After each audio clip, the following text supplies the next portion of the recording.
ഫ്യൂച്ചറിൽ ഒളിമ്പിക്സിന് ആയോജിക്കണമെന്ന് വെച്ചിരിക്കുന്ന എല്ലാ രാജ്യത്തിനും വന്നിട്ട് ഇതൊരു പാഠമാണ്. ഫുട്ബോളിൽ ലെജൻഡ് എന്ന് അറിയപ്പെടുന്ന മെസ്സി വന്നിട്ട് കൊൽക്കത്തയിലോട്ട് വന്നിട്ടുണ്ടായി. പക്ഷെ അദ്ദേഹത്തിന്റെ ആദ്യത്തെ പരിപാടി വളരെ സുഖകരമായി കഴിയേണ്ടിയിരുന്നത് ഒരു ട്രബിളിലാണ് ഉണ്ടായിരിക്കുന്നത്. അപ്പൊ ശരിക്കും എന്താ സംഭവിച്ചത്? സിമ്പിളായിട്ട് 5 പോയിന്റ് രൂപത്തിൽ ഞാൻ നിങ്ങൾക്ക് എക്സ്പ്ലെയിൻ ചെയ്യാം. ആദ്യത്തെ പോയിന്റ്, ഈവന്റ് നടന്നിരിക്കുന്നത് വന്നിട്ട് കൊൽക്കത്തയിൽ ഇരിക്കുന്ന സ്റ്റാർ ലേക്ക് സ്റ്റേഡിയമിൽ വെച്ചാണ്.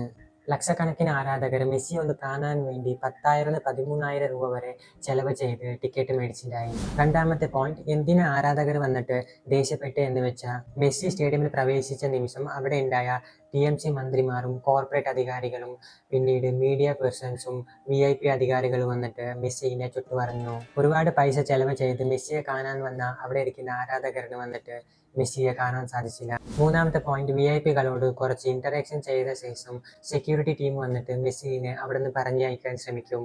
ഇതിൽ നിന്ന് ദേഷ്യം പെട്ട ആരാധകർ വന്നിട്ട് സ്റ്റേഡിയമിൽ ചെന്നിട്ട് അവിടെ ഉണ്ടായ ചെയർസും വാട്ടർ ബോട്ടിൽസും എടുത്ത് കളയും. പിന്നെ അവിടെ ഉണ്ടായ ടെന്റും ബാനറിനെ വന്നിട്ട് ബ്രേക്ക് ചെയ്ത് കളയും. അതിന്റെ കൂടെ അവിടെ ഉണ്ടായ എല്ലാവരും വന്നിട്ട് "വി വോണ്ട് മെസ്സി ബാക്ക്" എന്ന് വിളിക്കാൻ തുടങ്ങും. നാലാമത്തെ പോയിന്റ്, ഇത് വന്നിട്ട് ഫാൻസ് സെൻട്രിക് ഈവന്റ് ആയിരുന്നു. അവിടെ മെസ്സി വന്നിട്ട് ജനങ്ങളോട് ഇന്ററാക്ഷൻ ചെയ്യണമെന്നുണ്ടായി. പക്ഷെ അതൊന്നും അവിടെ നടന്നില്ല. മെസ്സി വന്നിട്ട് ഏകദേശം 10 മിനിറ്റ്സ് അവിടെ ചെലവ് ചെയ്തു എന്നാണ് അറിയപ്പെട്ടത്. അഞ്ചാമത്തെ പോയിന്റ് വന്നിട്ട് ഇതിന് ആരാണ് റെസ്പോൺസിബിൾ? പ്രൈവറ്റ് സ്പോർട്സ് പ്രൊമോട്ടറായ സത്താദ്രു ദത്തനെ അറസ്റ്റ് ചെയ്തിരിക്കുക. ഇത് മാത്രമല്ല, TMCയുടെ സ്റ്റേറ്റ് അഡ്മിനിസ്ട്രേഷൻ മിനിസ്റ്റേഴ്സും പിന്നെ വെസ്റ്റ് ബംഗാളിയുടെ ചീഫ് മിനിസ്റ്ററായ മമത ബാനർജി കൂടി ഇതിന് റെസ്പോൺസിബിൾ ആണ്. അവിടെ കിട്ടിയ ദൃശ്യത്തിൽ മനസ്സിലാവും ഞങ്ങൾക്ക് വന്നിട്ട് അവിടെ ഒരു പ്രോപ്പർ രീതിയിൽ വന്നിട്ട് ക്രൗഡ് മാനേജ്മെന്റ് ചെയ്തിട്ടില്ല എന്ന്.